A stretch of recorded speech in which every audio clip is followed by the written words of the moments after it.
갈라디아서 2장인데요. 사도 바울은 눈물과 헌신으로 세운 이 갈라디아 교회를 향해서 아주 간절한 권면을 하고 있어요. 이제 갈라디아 교회는 바울이 1차 전도 여행 때 이제 돌에 맞고 죽을 고비를 넘기고 수많은 고난과 박해 속에서 세운 교회예요. 지도를 보시면 튀르키예 중부 지역에 저 갈라디아 지방이 있는데, 저 갈라디아 지방에서도 남쪽에 여러 개의 교회를 이제 세웠습니다. 그래서 갈라디아 교회는 한 개의 교회를 말하는 것이 아니라 갈라디아 지방의 교회들에게 보낸 그러한 서신이 되겠습니다. 바울은 이곳에 교회를 세우면서 오직 예수님을 믿음으로 구원을 받는다라고 하는 기초를 든든히 세웠어요. 그런데 이제 문제는 무엇입니까? 이 교회에 이제 잘못된 가르침이 들어오게 된 것이죠. 교회의 시작이었던 그 예루살렘 교회는 유대인들이 중심이 됐잖아요. 그러다 보니까 어쩔 수 없이 유대적이고 율법적인 한계를 온전히 벗어나기가 좀 어려워요. 그런데 이 이방에 세운 갈라디아 교회는 순수한 복음의 기초 위에 세워진, 어떻게 보면 첫 번째 가는 교회들이란 말이죠. 그러니까 바울의 입장에서는 갈라디아 지역의 교회들이 특별한 마음을 가질 수밖에 없는 거예요. 그러니까 유대교를 근간으로 하지 않고 순수한 복음 위의 교회를 세웠기 때문에 애착이 있단 말이죠. 전도의 열매, 그리고 죽을 고비를 넘긴 그런 희생과 눈물로 세운 교회이기 때문에 더 애착이 있는 거예요. 그런데 위기가 찾아온 것이죠. 오늘 2장 4절을 다 같이 읽겠습니다. 이는 가만히 들어온 거짓 형제들 때문이라.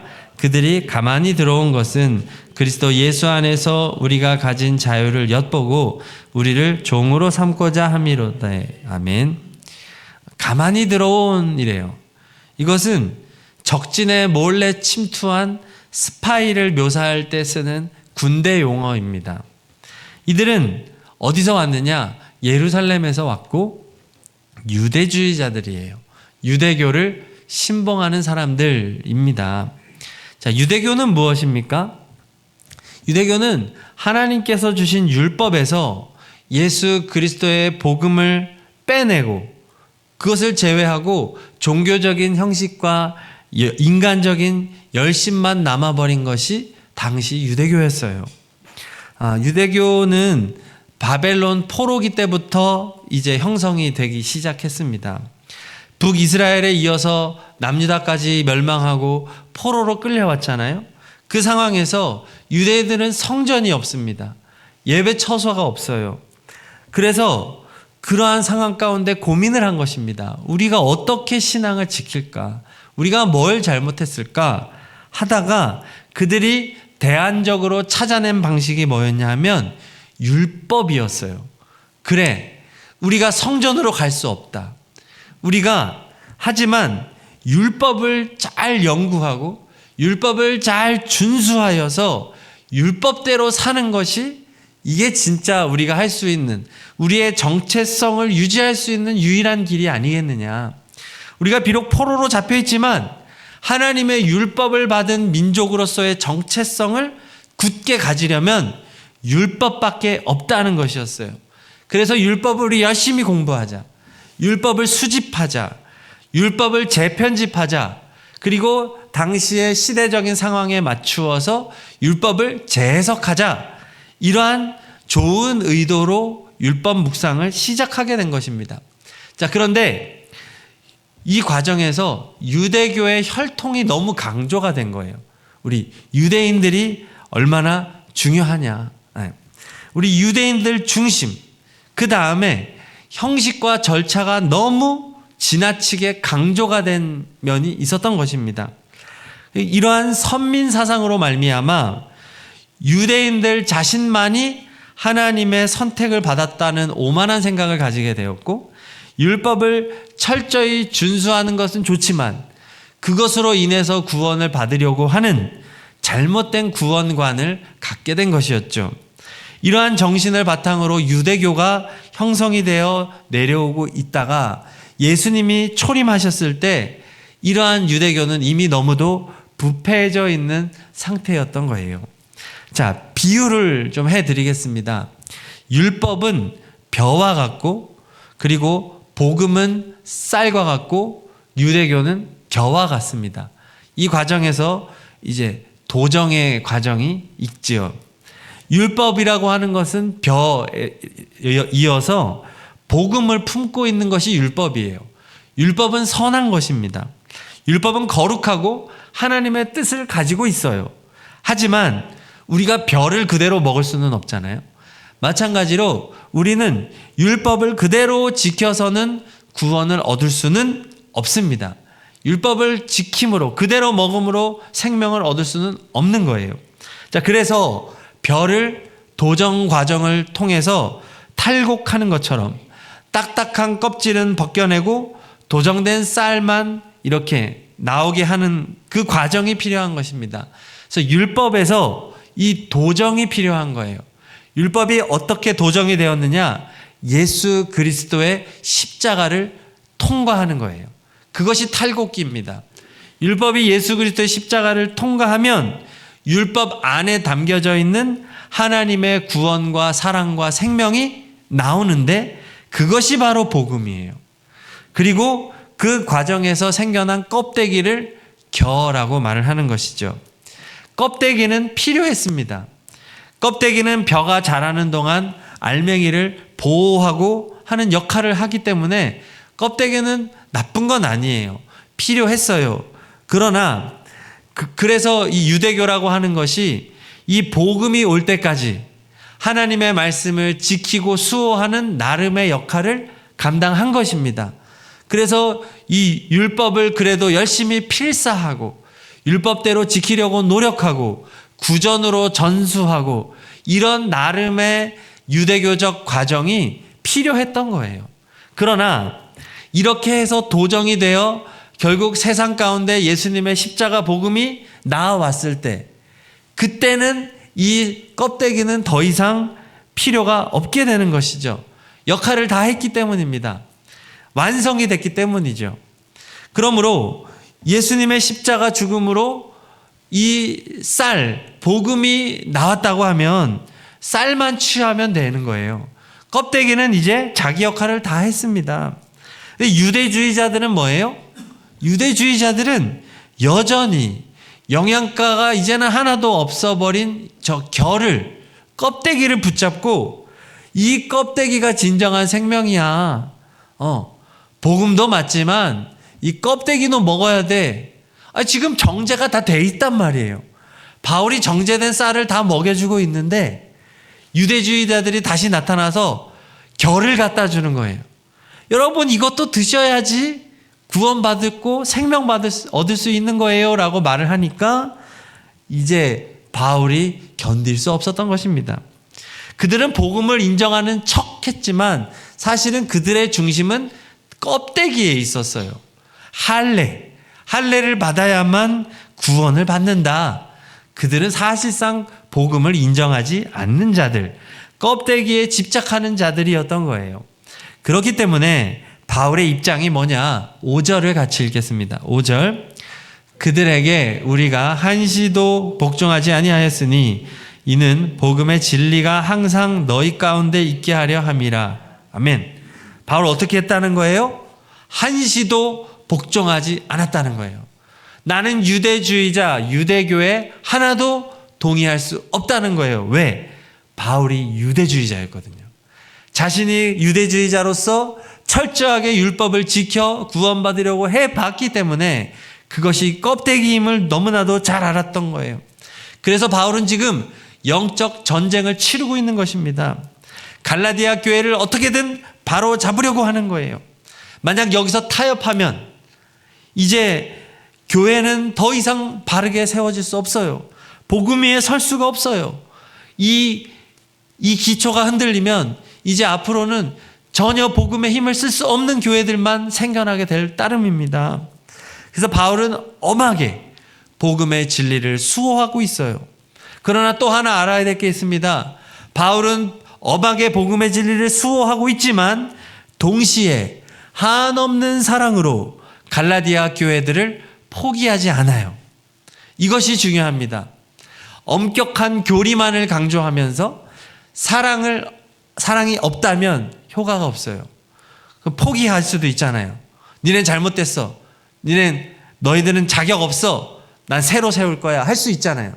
그렇지만 지금 바울은 다시금 혹독한 마음고생을 하면서 하나님 앞에 기도하면서 망가진 갈라디아 교회를 다시 바르게 세우기 위하여서 어떻게 보면 갈라디아 교회를 세울 때만큼이나 아주 힘든 시련의 과정을 통해서 지금 바른 복음을 세워가고 있는 것입니다. 복음을 이렇게 바르게 세우는 것은 정말로 어려운 거예요. 이게 아주 종이장 한 장 같지만 이 차이는 너무나도 크기 때문이에요. 그래서 바른 진리를 세우기 위해서 바울은 이렇게도 여러 서신을 통해서 몸부림을 치고 있는 것입니다. 자, 그러면서 오늘 갈라디아 2장은 두 가지의 큰 사건을 다루고 있어요. 하나는 뭐냐 하면 예루살렘 회의입니다. 자, 9절을 같이 읽겠습니다. 또 기둥같이 여기는 야고보와 게바와 요한도 내게 주신 은혜를 알므로 나와 바나바에게 친교의 악수를 하였으니 우리는 이방인에게로 가게 하려 함이라. 아멘. 게바는 베드로예요. 야고보, 베드로, 요한은 예루살렘 교회 지도자였죠. 기둥이었죠. 자, 바울이 이들과 예루살렘 회의를 한 거예요. 그때 중요한 안건이 할례였습니다. 교회 안에 유대주의자들이 할례를 받아야만 구원을 받는다고 여기저기 교회에서 계속해서 주장을 하니까 이것을 가지고 공개적으로 논의를 한 거예요. 그때 결론적으로 야고보와 베드로와 요한이 내린 결론이 무엇입니까? 내게 주신 은혜를 알므로 바울이 깨달았던 복음의 진리에 동의했던 거예요. 그래서 친교의 악수를 했다. 이것은 뭐냐? 유대주의자들의 주장이 틀렸음을 공인한 것이고 바울의 주장이 옳았음을, 할례와 상관없이 오직 믿음으로 구원을 받는다고 하는 이 진리를 공식적으로 인준한 역사적인 회의가 바로 이 9절의 예루살렘 회의였던 거예요. 엄청난 파급력을 미친 기독교 역사에 아주 중요한 회의가 바로 이 회의입니다. 단순히 한 지역과 교회의 갈등을 해결한 것이 아니었어요. 이 회의는 복음의 본질을 지켜낸 교회의 일대 중대한 전환점이 되었습니다. 이 결정으로 인해서 예루살렘 교회에 그동안 잘못 알고 있었던 신자들에게 바른 진리를 정립하게 되었어요. 예루살렘 교회 안에 많은 유대인 신자들은 여전히 자신들이 유대교의 한 분파라고 생각하는 사람들이 있었어요. 전혀 다른데 유대교와 우리 교회는 완전히 다릅니다. 그런데 예루살렘 교회에 출석을 하면서도 우리는 유대교의 하나의 분파에 불과해라고 생각했던 유대인들에게 철퇴를 내린 거예요. 아니라는 거예요. 그래서 예루살렘 교회는 유대교의 울타리를 이 결정으로 인해서 완전히 벗어나게 된 것입니다. 독자 노선을 걸어가고 모든 세계 민족을 품는 보편적 교회로 나아가게 되는 기틀이 이 회의에서 이루어지게 된 거예요. 그리고 이 결정이 아니었다고 한다면 기독교는 유대인 중심 교회와 이방인 중심 교회로 완전히 갈라졌을 거예요. 근데 이 결정으로 인해서 유대교와 이방인 교회가 다 공통의 신학적 기초를 확립하게 됐습니다. 이신칭의, 오직 믿음으로 구원을 얻는다라고 하는 것이 유대인들이나 이방인들에게나 공통의 신학적 기반이 된 것입니다. 즉 교단이 갈라지지 않은 거예요. 니파 네파가 되지 않고 하나가 된 것입니다. 예루살렘 교회는 모교회로서의 권위를 갖게 되었어요. 이방인 교회는 이방인 교회 나름의 사역을 인정받게 되었습니다. 그로 인해서 사도들은 베드로, 야고보, 요한은 유대인 중심의 사역을 독자적으로 해나가고, 사도 바울은 이방인 중심 선교를 또 독자적으로 서로 분업해서 함께 동시에 선교 사역을 이루어갈 수 있는 리더십의 효과적인 분배가 이루어지고 하나님 나라가 건강하게 확장되는 일에 엄청난 기여를 한 것이 이 예루살렘 회의예요. 자, 그리고 이 결과를 지금 바울은 갈라디아 교회에게 보고를 하는 거죠. 이러한 결정적인 회의가 있었다. 예루살렘 교회 지도자들이 다 인준을 했다. 그 나의 사도권을 의심할 게 있느냐. 내가 여러분들에게 가르쳐준 복음은 참 복음이다 라고 지금 강조하고 있는 것입니다. 이것이 첫 번째 사건이에요. 예루살렘 회의. 자, 두 번째 사건은 안디옥 사건입니다. 11절 12절을 읽겠습니다. 게바가 안디옥에 이르렀을 때에 책망받을 일이 있기로 내가 그를 대면하여 게바가 이방인과 함께 먹다가 그들이 오매 그가 할례자들을 두려워하여 떠나 물러가매. 아멘. 예루살렘 교회에서 이렇게 대원칙을 정했고 베드로가 그 후에 안디옥에 방문을 한 거예요. 자, 근데 그는 이방인 성도들과 베드로는 즐겁게 식사를 했어요. 그러다가 예루살렘에서 유대주의자들이 왔다는 겁니다. 그런데 유대주의자들의 주장은 할례받지 않은 자들과는 함께 식사를 하지 않는 유대교적 전통을 가지고 있어요. 그러니까 바울은 이런 보수적인 유대교 기독교인들과의 관계 가운데에서 나름대로 지혜롭게 처신한다고 그 자리를 피했던 것입니다. 이방인과 함께 먹던 것을 이제 피해서 갔는데 이것을 바울이 본 거예요. 그러니까 근데 바울이 이것을 보니까 너무 심각한 사안이었던 것이죠. 왜냐하면 베드로는 상징적인 인물이잖아요. 그는 예루살렘 교회의 최고 가는 지도자였어요. 그의 행동은 의미를 지니고 있습니다. 근데 베드로가 분명히 예루살렘 회의 때에 오직 믿음으로 구원받는다고 결의를 해놓고선 지금 한 행동은 유대주의자들을 지지하는 행동이었잖아요. 유대주의자들이 원하는 행동을 취했기 때문에 바울은 비록 베드로가 교회의 권위자였고 복음의 진리를 수호하는 사람이기 때문에 존중해줘야 되는 입장이었음에도 불구하고 바울은 이것이 너무나 중요한 사안이었기 때문에 공개적으로 이례적으로 책망을 했다고 지금 말을 하고 있는 겁니다. 감정적으로 한 것이 아니었다는 거죠. 진리를 지키기 위해서 어쩔 수 없이 베드로에게 책망할 수밖에 없었다. 그리고 베드로가 이 지적을 수용했음을 이 내용은 담고 있어요. 네. 베드로도 동의를 했다는 거죠. 근데 베드로가 아직 이러한 교리나 문화 속에 완전히 적응이 안 된 상태였기 때문에 자기도 모르게 이런 실수를 했을 가능성도 많습니다. 자, 바울은 이렇게 예루살렘 회의와 안디옥 사건 두 가지의 이야기를 갈라디아 교회에 전하면서 결론적으로 16절로 요약을 합니다. 우리 16절을 읽겠습니다. 사람이 의롭게 되는 것은 율법의 행위로 말미암음이 아니요 오직 예수 그리스도를 믿는 믿음으로 말미암는 줄 알므로 우리도 그리스도 예수를 믿나니 이는 우리가 율법의 그리스도를 믿음으로써 의롭다함을 얻으려 함이라. 율법의 행위로서는 의롭다함을 얻을 육체가 없느니라. 아멘. 할렐루야. 오직 예수 믿음으로 우리는 구원을 받는 줄로 믿습니다. 너무나도 중요한 대원칙이에요. 자, 근데 여기서 끝이 아니에요. 여기서 바울은 한 단계 더 나아갑니다. 정말로 중요한 기독교의 진리가 19절 20절이에요. 19절 20절 읽습니다. 내가 율법으로 말미암아 율법에 대하여 죽었나니 이는 하나님에 대하여 살려 함이라. 내가 그리스도와 함께 십자가에 못 박혔나니 그런즉 이제는 내가 사는 것이 아니요 오직 내 안에 그리스도께서 사시는 것이라. 이제 내가 육체 가운데 사는 것은 나를 사랑하사 나를 위하여 자기 자신을 버리신 하나님의 아들을 믿는 믿음 안에서 사는 것이라. 아멘. 자, 너무나 중요한 진리. 2000년 전에 예수님께서 십자가에 돌아가실 때 거기서 누구도 함께 죽었다는 거예요? 나도 죽었다는 거예요. 나도 예수님과 함께 못 박혀 죽었다. 자, 그리고 오직 내 안에 누가 사시고 계시다는 거예요?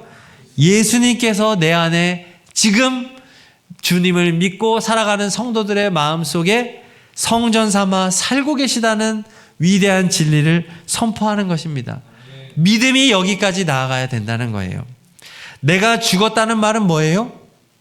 내가 죽었다는 말은 옛사람이 죽었다는 거예요. 예수님을 알기 전의 사람, 죄로 가득했던 예전의 나, 죄를 이길 수도 없었고 죄를 제대로 인식할 수도 없었던 과거의 나, 사망 가운데, 죄와 사망 가운데 처해 있던 나의 옛사람이 죽었다, 이 의미예요. 그 옛사람이 죽었고 지금 내가 사는 것은 새 사람으로 산다는 거예요. 이 새 사람은 어떤 사람이에요? 예수님이 내 안에서 나를 이끌어가는 사람이에요. 예수님이 다스리는 나예요. 이 나는 죄로 더 이상 죄의 지배를 받지 않는 나예요. 죄를 깨닫는 나예요.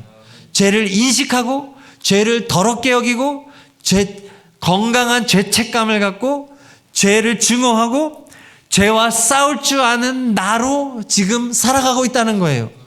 그런데 이 나는 내 생명이 아니라 예수의 생명이다. 예수님이 나의 진정한 주인이 되셔서 그분이 주도하는 새 사람이다 라는 이 고백인 것입니다. 옛사람은 누가 주도했어요? 내가 주인이었어요. 내가 내 인생을 주도했고 내가 판단하고 내가 결정했어요. 그러나 그 나는 죽었다는 거예요. 십자가에서. 그는 죽었고 이제 나는 완전히 거듭난 사람이에요. 새 사람이에요. 예. 이제 내 안에 예수님이 말씀하세요. 예수님이 내 안에 감동을 주세요. 예수님이 지혜를 주시고 힘을 주시고 아멘 할 때까지 예수님이 나에게 능력을 주시고 사람을 붙여주시고 가마를 주시고 이 모든 일을 하시는 내 안에 예수님이 바로 성령님인 거예요. 예. 그 실체는 성령님이에요. 예수님은 하나님 보좌 우편에 계시죠. 그렇지만 우리와 함께 계시는 이 성령님께서 새로운 나를 창조하셔서 오늘도 내 안에 죄성을 죽이고 오늘도 죄에 넘어지고 타협하고 불의한 나를 주님의 빛으로 빛을 쏘이셔서 죄를 깨닫게 하시고 죄를 이기게 하시고 거룩한 하나님의 사람으로 나를 빚어가고 계시다는 사실이에요. 자, 그러므로 결론적으로 우리가 해야 되는 것은 무엇입니까? 율법을 열심히 지키려는 것으로는 답이 안 나오는 거예요.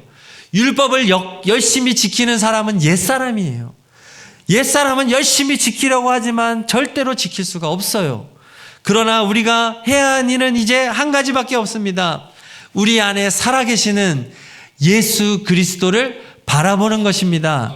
할렐루야. 내 안에 살아계시면서 내 옛사람이 죽었다라고 끊임없이 인증해 주시는 분, 죄를 미워하고 죄를 이기게 하시는 분, 나를 거룩하게 하시는 분, 내 안에서 일하시는 성령 하나님을 끊임없이 의지하고 바라보라는 거예요. 이게 우리가 할 수 있는 전부라는 거예요. 그분을 바라보는 것이 우리가 할 수 있는 전부, 이것이 결론입니다. 유대주의자들은 이 주님을 바라보지 않고 자꾸만 내가 좋은 사람이 되려고 하는 거예요. 내가 자꾸만 괜찮은 사람이 되려고 하고 내가 신적인 사람이 되려고 하니 자꾸만 부딪히는 거예요. 왜? 나는 못하니까요.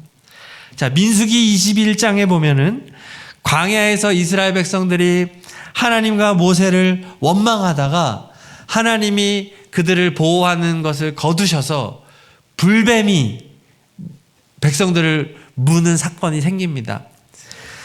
불뱀은 사막에 존재하는 그러한 독사예요. 크기는 작지만 치명적인 독을 가지고 있대요. 그래서 물리면은 염증과 고열이 발생하고 불에 타는 듯한 통증을 느끼다가 그러다가 죽음에 이르는 것이 이 불뱀의 독이래요. 그러니까 백성들이 불뱀에 물리게 되자 그제서야 백성들은 죄를 깨닫고 막 잘못을 회개하면서 모세에게 중보를 요청했어요.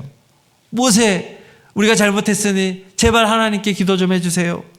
이에 모세가 기도했을 때 하나님이 딱 한 가지의 방법, 해독 방법을 제시하셨어요. 이 민수기 21장 8절 9절 같이 읽겠습니다. 여호와께서 모세에게 이르시되 불뱀을 만들어 장대 위에 매달라 물린 자마다 그것을 보면 살리라. 모세가 놋뱀을 만들어 장대 위에 다니 뱀에게 물린 자가 놋뱀을 쳐다본즉 모두 살더라. 아멘. 독에 물리면 해독제를 투여하는 것이 과학적이고 합리적이고 이성적이에요. 그런데 하나님의 방법은 비이성적이에요. 뭐죠? 놋뱀을 그저 보라는 거예요. 이게 말이 안 되잖아요. 비과학적이죠. 그렇지만 이 말을 믿고 놋뱀을 바라본 백성들은 다 살았어요. 자, 이 놋뱀이 상징하는 것이 무엇입니까? 그림을 보여드리겠습니다. 장대 위에 저 불뱀이, 그죠? 놋뱀이 걸린 것처럼 십자가 위에 예수님이 걸리셨죠. 즉, 저 놋뱀을 바라보는 자가 도구로부터 해독이 되는 것처럼 우리 그리스도인들은 십자가의 예수님을 바라보는 것만이 우리의 죄의 독을, 사망의 독을 해독할 수 있는 유일한 길이라는 사실이에요. 할렐루야. 저 놋뱀이 예수님의 십자가라는 것을 예수님이 해석해 주셨어요. 요한복음 3장 14, 15절을 읽겠습니다. 시작.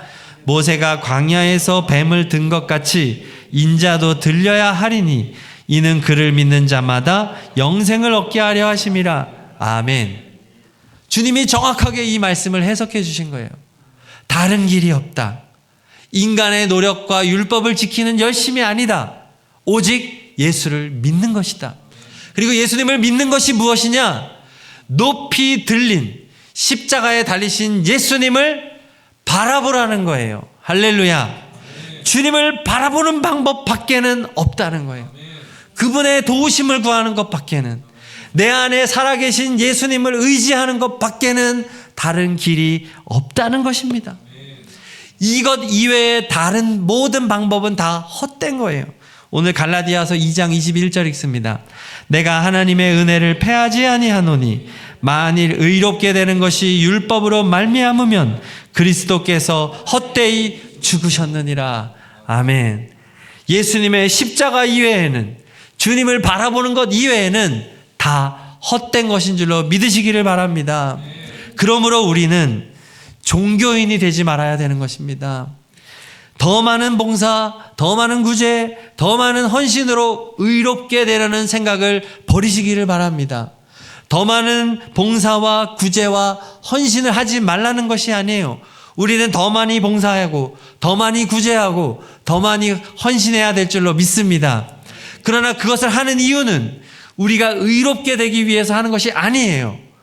의로워졌기 때문에 하는 것입니다. 할렐루야. 예수님을 바라봄으로써 그분이 나를 의롭게 해 주셔서 그분이 내 안에서 일하여 주셨기 때문에 나는 봉사하는 것이에요. 그분이 내 안에 살아계셔서 나의 손과 발을 쓰시는 것입니다. 이 순서가 정확해야 하는 것이에요. 구원의 결과가 봉사와 헌신이지 구원의 조건이 되어서는 안 된다는 것입니다.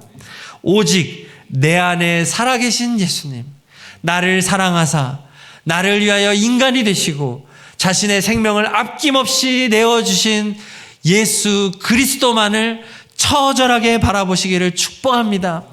내 생명 마치는 그날까지, 하나님이 부르시는 그 순간까지 언제고 주님만을 의지하며 주님만을 바라보시기를 축복합니다. 주님을 향한 시선을 놓치는 순간 우리는 교만해져요. 주님을 의지하는 것을 잠시만 내려놓으면 우리는 넘어져요. 그래서 고난이 유익한 것입니다. 고난이 닥치면 주님을 향해서 시선을 돌리거든요. 한 대 맞고 바라보지 마시고, 맞기 전에 늘 주님 바라보는 일상의 삶이 되는 우리가 되어야 하겠습니다. 예수님만이 능력이에요. 우리 이 시간 다 함께 찬양할 텐데요. 오직 내 안에 살아계신 예수님만 바라봅니다. 십자가의 주님만 바라봅니다. 이 고백으로 우리 찬양하겠습니다.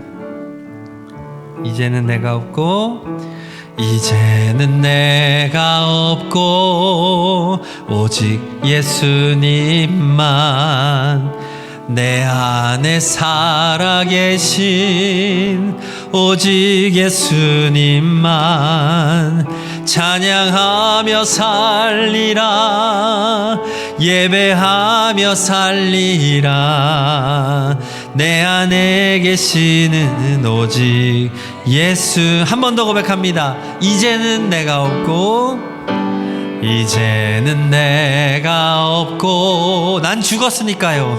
예수님만 내 안에 살아계신 오직 예수님만 찬양하며 살리라 예배하며 살리라 내 안에 계시는 오직 예수님만. 주님은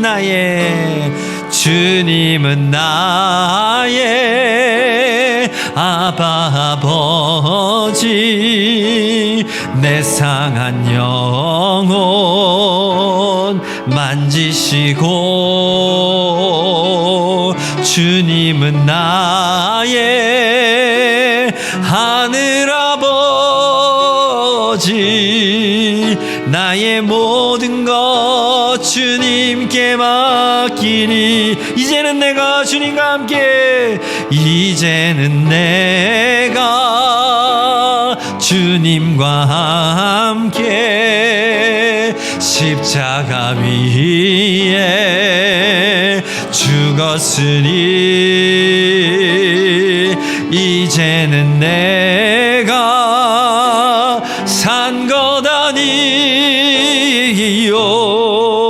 내 안에 주님이 사신 것이라. 주님은 나의 아버지 주님은 나의 아바 아버지 내 상한 영혼 만지시고 주님은 나의 하늘 아버지 나의 모든 것 주님께 맡기 이제는 내가 주님과 함께 이제는 내가 주님과 함께 십자가 위에 죽었으니 아멘. 이제는 내가 산 것 아니요 내 안에 주님이 사신 것이라. 이제는 내가 없고 이제는 내가 없고 오직 예수님만. 나는 죽었습니다. 내 안에 살아계신 오직 예수님만 찬양하며 살리라 예배하며 살리라 내 안에 계시는 오직 예수님만. 우리 시간 기도할 텐데요, 우리 먼저 회개하며 나아갑시다. 주님, 내가 혹시 나의 열심과 나의 공로와 인간적인 공로를 자랑하지 않았나요? 주님, 용서해 주세요. 이 시간 오직 예수님만 바라봅니다. 죄를 이기게 하시고 나를 거룩하게 하시는 예수님밖에 없습니다. 우리 예수님에게 내 삶의 주도권을 온전히 내어드립니다. 주여, 나를 다스려 주시옵소서. 주여, 우리를 불쌍히 여겨 주시옵소서. 오직 예수님만 바라보겠습니다. 예수님과 24시간 동행하겠습니다. 우리 다 함께 말씀 붙잡고 한 3-4분 기도하겠습니다. 주여, 내 안에 살아계신 예수님, 나의 옛사람은 십자가에서 이미 죽었습니다. 이제 나는 예수로 살고 있습니다. 나는 이제 죄의 짐을 벗어버렸습니다. 나는 이제 사망으로부터 자유합니다. 나는 예수님을 주인으로 모시고 성령께서 이끌어주시는 나로 살아가고 있습니다. 나는 새 사람이 되었습니다. 예수님, 십자가의 예수님을 바라봅니다. 십자가의 주님, 이 시간 우리를 붙들어 주셔서 우리의 능력이 되어 주십시오. 우리의 힘이 되어 주십시오. 나의 노력으로, 나의 애씀으로 아버지 하나님, 인간의 공로를 쌓으려고 했던 헛되고 예수님의 십자가를 헛되게 만들었던 이 죄인을 용서하여 주시고, 이제는 거룩한 하나님의 백성으로서 십자가를 바라보며 예수님의 공로를 의지하며 나아가는 진정한 하나님의 백성이 되게 하여 주시옵소서. 이제 예수님께서 나의 손과 발을 사용하시고, 예수님께서 나의 입술을 사용하시고, 예수님께서 나의 모든 것을 주장하여 주셔서 세상 가운데 주님의 복음을 증거하는 인생, 주님을 나타내는 인생, 하나님을 나타내는 인생, 우리 예수님과 동행하는 인생이 되어지기를 간절히 소망합니다. 아버지, 우리가 진정한 회개와 진정한 겸손과 진정한 거듭남이 있기를 소망합니다. 아버지, 우리 교회가 이 신칭의 복음 위에 아버지여 굳게 서게 하여 주시옵소서. 은혜 위에 서게 하여 주시옵소서. 사람 바라보지 않게 하여 주시옵소서. 사람을 높이지 않게 하여 주시옵소서. 오직 예수님만, 오직 삼위일체 하나님만 높이며 은혜 가운데 살아가는 우리가 되게 하여 주시옵소서. 아버지, 우리의 연약함을 도우시고 아버지 우리를 이끌어 주시는 전능하시고 살아계시고 역사하여 주시는 우리 좋으신 하나님만을 바라보면서 나아가는 진정한 그리스도인이 되게 하여 주시옵소서. 하나님, 내 안에 죄를 죽여주시옵소서. 죄를 이기게 하여 주시고 죄를 무너뜨려 주시고 아버지, 습관적인 죄로부터 아버지 늘 넘어졌던 그 죄로부터 이제는 이기고 극복하고 정복하게 하옵소서. 예수 이름으로, 예수님의 보혈로 승리케 하옵소서. 주여, 주여, 주여. 오직 십자가의 주님이 나의 능력이십니다. 내 안에 계신 성령님께서 놀라운 구원을 이루시고 우리의 가족과 자녀들을 붙들어 주시고 우리의 자녀들을 예배 자리로 인도하여 주시고 성령 충만하게 하여 주시고 우리의 다음 세대가 미래가 있게 하여 주시옵소서. 아름다운 예수 가정을 이루는 우리 청년들이 되게 하여 주시고 그들에게 복된 가정과 자녀들을 허락하여 주셔서 아름다운 세대, 복음의 세대, 부흥의 세대, 성령의 세대를 이루는 놀라운 구원을 이루어 주시옵소서. 부르짖어 기도할 때 응답하시는 하나님을 누리게 해주시고 하나님 성령의 충만한 역사하심을 우리 가운데 내리워 주시옵소서. 하나님, 우리의 교만이 부서지게 하여 주옵소서. 우리의 오만함이 깨지게 하여 주시옵소서.